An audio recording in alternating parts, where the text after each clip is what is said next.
Assalamualaikum warahmatullahi wabarakatuh. Sahabat, kita berjumpa kembali di channel Analisa Stroke. Analisa yang berbasis pada pengalaman saya sembuh stroke. Saya Komarudin Rahmat.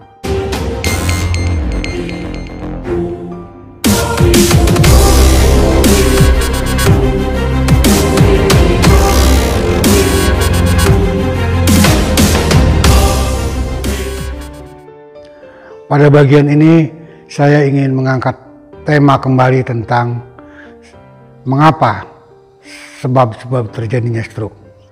Mengapa saya ingin mengangkat tema ini? Karena saya anggap penting. Karena sampai saat ini banyak sekali orang-orang yang terkena stroke yang menurut saya mereka abai karena tidak mengetahui sebab-sebab terjadinya stroke. Karena stroke datangnya tiba-tiba dan kita tidak tahu sebelumnya dan kita tidak menyadarinya, tiba-tiba saja terserang stroke. Dan yang lebih parahnya lagi adalah bila kita terserang stroke pecah pembuluh darah yang apabila lambat penanganan maka berujung pada kematian. Dan kemudian yang kedua, bagi orang yang telah terserang stroke, maka pengetahuan tentang sebab-sebab terjadinya stroke adalah sangat penting. Karena apa? Karena dengan mengetahui sebab-sebab terjadinya stroke, maka akan memudahkan penyandang pasca stroke untuk mengidentifikasi apa yang seharusnya bisa dilakukan olehnya, sehingga tidak membuang waktu, karena kecepatan di dalam penanganan pasca stroke adalah sangat penting. Karena lambat saja maka akan timbullah masalah-masalah seperti misalnya kekakuan dan seterusnya. Baiklah, sekarang pertanyaannya, apa yang menyebabkan terjadinya stroke?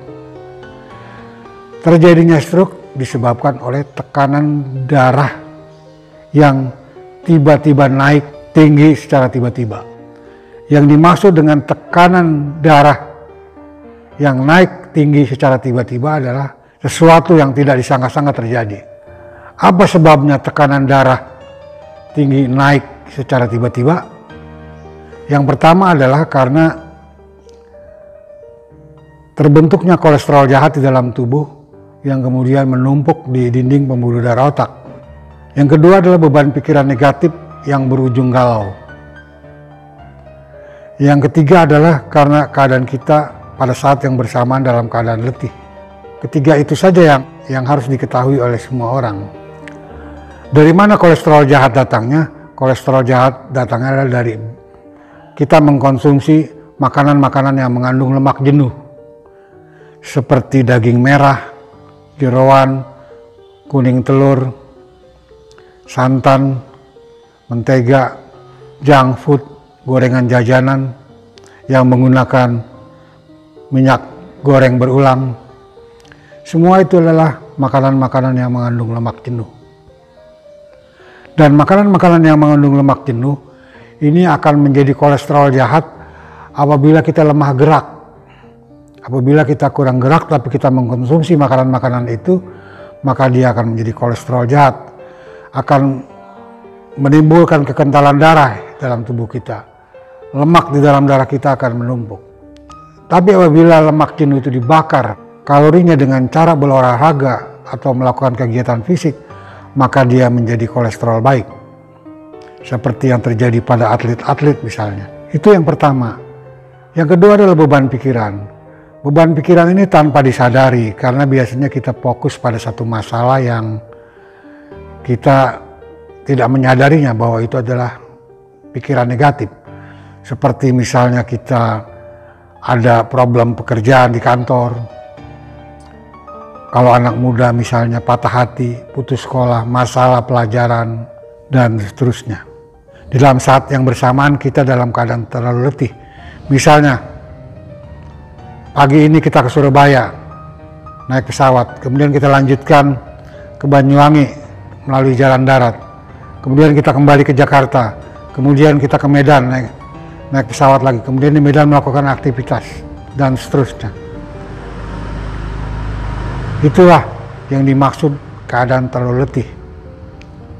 Maka dengan kondisi 3 itu, yaitu kolesterol jahat yang merupakan faktor objektif, dan kemudian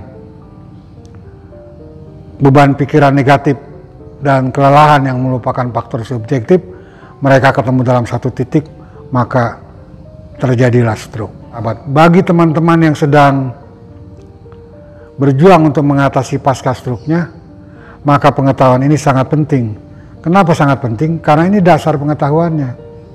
Sehingga ketika kita mengetahui bahwa makanan yang mengandung lemak jenuh itu sebagai penyebab kolesterol jahat, maka kita hindari. Pilihannya adalah apakah kita pantang makanan lemak jenuh atau kita minum obat. Misalnya kita minum obat pengencer darah, tapi makanan-makanan yang menyebabkan kental darah kita konsumsi terus. Atau kita minum obat penurun kolesterol, tetapi kemudian makanan-makanan yang menyebabkan kolesterol jahat itu kita konsumsi terus. Tinggal pilihannya 2, apakah kita pantang atau kita minum obat. Atau kedua-duanya, kita konsumsi, kemudian kita minum obat. Apa yang terjadi? Bagaimana pilihannya? Itu sangat tergantung kepada para pejuang pasca stroke. Begitu juga dengan beban pikiran. Kalau kita mengetahui bahwa beban pikiran negatif itu akan menjadi persoalan, maka tentu kita akan berusaha untuk agar enjoy hidup kita. Tidak terbebani, tidak memelihara utang. Lebih baik hidup sederhana daripada kelihatan kaya tetapi banyak hutang. Misalnya, itu hanya misal.